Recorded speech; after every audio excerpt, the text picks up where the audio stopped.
I'm Ashish Cherian Samuel, and I got rank 121 this time, and I got 290 marks in political science. This was my second attempt, and in the last attempt I got 233 marks. So I would like to share some things that I have tried that helped me increase my marks over the last 1 year. First of all, I would like to talk about the general attitude and approach that one needs to have while studying political science and international relation, and then I'll go by the papers and the syllabus, how to write the answers and things like that. So first of all, when we talk about the approach, one thing that I have personally observed is that political science is one of the options where the students are most competitive, because since this is a very interesting and very dynamic subject, almost every candidate is well aware about the syllabus. They are very much knowledgeable, and therefore you will have to really stand out in the crowd in terms of knowledge as well as your answer writing to get a really good score. And other thing is that you have to stay immersed in the subject. That is, you will have to think and write like a political science student. So for that you will have to constantly update yourself, because this is a very dynamic subject. There are tons of books and content that comes out every year, and new issues comes up which can be directly or indirectly studied through concepts of political science. So for that I'll suggest you to be updated and aware about the new books that comes out. You don't have to read the books, but you should know the summary or the content or the main point that the author is trying to make. For example, if we talk about this year, this being an election year, there will be many books by reputed scholars related to India's voters' behavior or democracy, election commission, things like that. So you will one good source would be Amazon or Goodreads, where you can look up the books, their authors, reviews, main quotes from that book. So prepare a list, or enrich your content, your notes with these things. And then there are a lot of audio, video, or YouTube content or channels that you can try. Like there is a channel called School of Life. There is another called Crash Course Philosophy. See, these things, they familiarize you with the philosophers or the ideologies. And the most important thing is you have to be so familiar with these philosophers that you think of them like a friend. You should know for any given situation or given issue, how would a thinker, how would Marx think, or how would J.S. Mill think, how would Ambedkar think on these issues. So for that you will have to be very clear about their thought process. So for that, the ideologies, their main field of work, these things you should be very much aware of. And for that you will need to have a personal curiosity about the scholars. I would like to suggest share one particular experience. Like when I was revising my notes, and you must have heard of Mearsheimer. He comes in international theory. He is a scholar of international theory.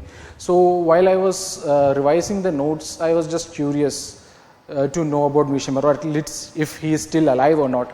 So I just googled his name, and the first hit that came up was a YouTube video about a 2017 lecture that he gave in Yale University. And in that he basically talked about liberalism and realism in international politics, where he kind of proved, where he argued very strongly that liberalism is actually the hegemonic theory in international relations, which is contrary to the public opinion. So of course I didn't have time to go through the entire lecture, but just by listening to the first 15 minutes I got the gist of that, and that was a point that I was able to make in one of my answers. So things like this, that helps you stand out, that makes the evaluator realize that you are interested in the subject and you are very much updated about the topics and the thinkers. And there are a lot of books, non-fiction books, books on philosophers, where they give you introduction to various schools of thought. One particular book I would suggest would be a book called Sophie's World. I forgot the author's name. He is a Scandinavian author. It's a bit fictionalized book, but each chapter deals with a philosopher and his main work. As a student of political science, we know that our subject is known as the master discipline, and we have cross linkages with every knowledge systems like economics, public policy, philosophy, history, things like that. So whatever be the subject matter, you will need to you should be able to link it with the main streams or main thoughts, schools of thought in political science. So these things, they don't happen overnight. You will have to familiarize yourself with the subject, and it is very much engaging also. You will not be bored while doing this. The only thing is you will need to give it enough time and effort to make yourself familiarize with this. And another thing is you will have to work on your terminologies that you use, because your answers should look like an answer of a political science student. For example, when we want to say discuss, we should use the word discourse, because there is a kind of lexicology that works in political science, and these words, they signify something. They have a very particular meaning, and when somebody reads your answer, they should know that you know these things. You know the distinction between discussion and a discourse, and the minute differences between, let's say, liberty and freedom, things like that. So for that, you will need to have a clarity of thought on all these basic concepts. Now let's talk about the syllabus or the paper wise flow, how to approach each paper and sections, and how I did. So for paper 1, section A, we know that it is about political theory, and this is one of the most predictable areas of the paper, because we more or less know which all questions can be expected. And this being the theory part, this is where most people invest most heavily, and also it is very interesting, so you will tend to give it more time. And I would suggest that work a lot on this area, especially in the entire paper 1, but don't neglect paper 2, because most people, including myself, I got 156 in paper 1 and 134 in paper 2, because for paper 2 we kind of take it for granted, because we have worked so much on paper 1 and we'll think paper 2 that's manageable, because the subjects are like gender justice or democracy, human rights, things like that. So we think that it is manageable. But my suggestion would be to target a 150 plus score in paper 1, and once you are comfortable with paper 1, once you are sure that you will get around 150, then focus entirely on paper 2, because paper 2 has become very scoring in recent years. You can with good preparation and with good answer writing practice, you can score well over 170 in paper 2. So you will need to score very good in both these paper, and then you can easily score above 300 or 320 even. So don't neglect paper 2. So let's come back to paper 1.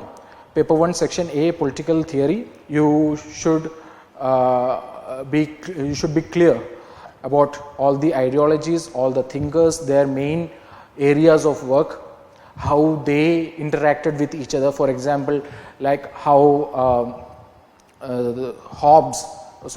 how Mill or John Locke would have thought about Hobbes' theory, because political science has been, all these theories has been an evolution or a spectrum. It didn't originated out of space. So it has been a dialectical process. One thinker proposes something, a thinker of his contemporary time or a future generation, he counters with his own theory. So you should know about the thought process that has gone through while fleshing out these theories. And one thing I would suggest is, since this section is very much predictable, you are expected to write exceptionally in this paper. An average answer wouldn't fetch you good marks. So for that, you should prepare good introduction and conclusions for the topics that, or the questions. While making your notes itself, you can write a unique kind of introduction that you can apply in a question that where it fits. For example, let's say justice or liberty, equality and democracy. These questions in one way or another is bound to come in paper 1. So it is best, it saves you time, and other thing is it makes your answer more impressive. It makes your answer stand out. So either use a good definition or use a good quote, like how you begin an essay, or write about a thinker who worked on this, whatever, but your answer should stand out. It should be unique. It should not be like any other candidate's answer. So make your own introductions and conclusions for expected questions. And for section B, that is IGP or Indian Governance and Politics, that also I have seen that many students kind of take it for granted, because it has a lot of cross-linking with polity in GS2 as well as Indian history, modern Indian history from GS1. But one thing we have to make sure is that our answer should be suitable for a political science paper. It's not a GS answer. So it does not have to be too factual. It does not have to have too many points and pros and cons, things like that. It has to be analytical in nature, and for that you will need to use scholars' point. You don't use your own point of views, because this is not a GS answer. It is a political science answer, so you should use your own arguments, but with the support of scholars, and you should know the different scholars who has worked on these areas. Like for example, Indian federalism, there are many scholars like Professor MP Singh, and for judiciary there is Professor Upendra Bakshi. So there are scholars who have their own well-defined areas of expertise. So even if you don't know much about their works or what their main arguments was, you know that these are the scholars that you can quote in a questions related to bureaucracy or judiciary or Indian elections, things like that. So be aware of these things. Be objective as far as possible, especially in IGP. And here also there are a few areas that are very much expected to come, like ethnicity in Indian politics, religion, role of caste, and things like that. So for these also you can prepare good answers. Don't just stop your efforts at making good notes. You have to convert good notes into good answers, and wherever you can predict a question, wherever you expect a question to come, don't be lazy and think that you will manage to write a good answer just because you have good notes. Prepare a good answer with proper introduction and conclusion, and believe me, it saves you a lot of time at the exam hall, because you don't have to think much. Just a question comes and you know how to start it and how to end it. You just have to think about the middle, the body part, where you actually write the answers to the question. And IGP is also a very current oriented section. Like for this year's this being an election year, a lot of questions on democracy or election process, election commission, these are expected. Also there will be a lot of books that will be coming out this year on these topics. So be aware of all that, read a lot of op-eds, and I would say that even if you don't get time to read the newspaper, don't miss out on the op-eds, the editorials.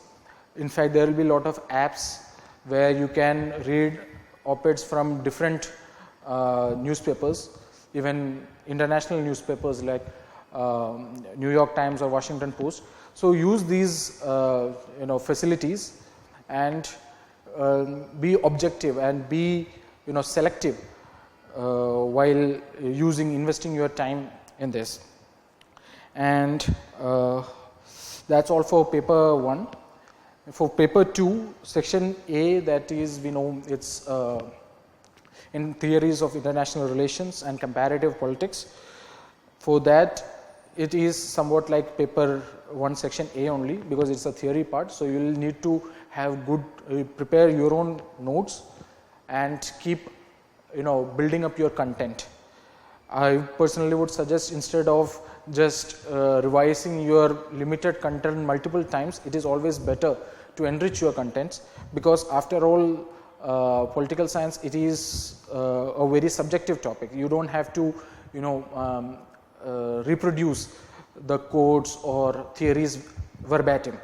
You just need to have an idea, and you need to have knowledge about everything that is happening in this field. So again, there are a lot of theorists or philosophers, thinkers in this area that you should be well familiar with. One book I would like to suggest is 50 Thinkers of International Relations. I think that's the name. It's by Griffith. So it is a list, or it's a collection of biographies of 50 major influential thinkers in international politics. So even if you don't get time to read all the thinkers, just go for the prominent ones, because the advantage of this book is that you will get to know the main works or the main emphasis or focus regions of these scholars. So when you use it accordingly in an answer, the evaluator will know that he knows what is important or what is the major works of a prominent thinker, rather than just quoting it out of place. So all these books are available online. You'll get PDF, or you can buy these books.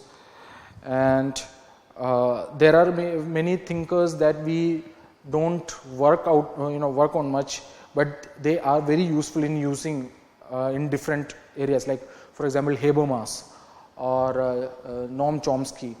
So give a little bit time to know about these thinkers, because their field of expertise is multi-dimensional, multidisciplinary. So you can use the ideas of these scholars even in paper 1 as well as paper 2. So this working on these scholars will be a good investment of your time, and these scholars you will find in the book I mentioned. And for section B of paper 2, that is mostly international relations and India's role in the global politics. Again, this is a section that is very much ignored by most candidates, because we think that since we are preparing IR separately for GS2, or we have prepared bilateral relations, we are good to go for this subject. But paper 2 section B is much more than bilateral relations or even organizations. You should work on the questions. I would suggest to make perfect answers. Perfect answers means the answers that you are very much satisfied with for the past 5 or 10 years question paper of UPSC of this particular section, because there is a lot of questions that we tend to write very generic answers like gender development or global democracy, role of UN, role of NAM, non-alignment movement, things like that. And these questions kept repeating, and we tend to write a very generic answers, an essay-like answer, and we get very average marks. So those people who score very well in paper 2, this is where they work on to enrich their answers, make proper answers for section B of part 2 mainly. And other than that, this section is also very much current oriented. So you should be aware of the global happenings. For example, in recent years, the role of Trump administration or the rise of nationalism, these things they keep repeating in this section. So that means that you should have a global perspective. So some sources for that would be magazines like Diplomat, where they they have a lot of editorials and a lot of articles by well-known scholars and diplomats. So go through them once in a while. Even IDSA's articles, they are very good in this perspective. So the crux of my suggestion would be, don't limit yourself to your notes. Of course, your notes are the most important part of your preparation, but you don't have to actually memorize all the notes, right? Because this exam or this subject is more about ideas rather than your accuracy or precision in your answers. So have a wider perspective, wider horizon. If you start finding this subject boring, then try and work on it so that your interest gets regenerated, because this is a very much dynamic and very much engaging subject. And when I said that you should think of these scholars as your friends, that is actually very much practical also, because once you get so immersed in this subject, you will tend to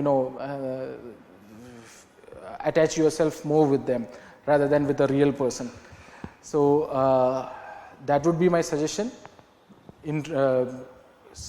Instead of going for new sources, just be selective, be aware of your surroundings, that is aware of all the happenings that are related to these subjects, and analyze and view all these current affairs and happenings through the prism of political science.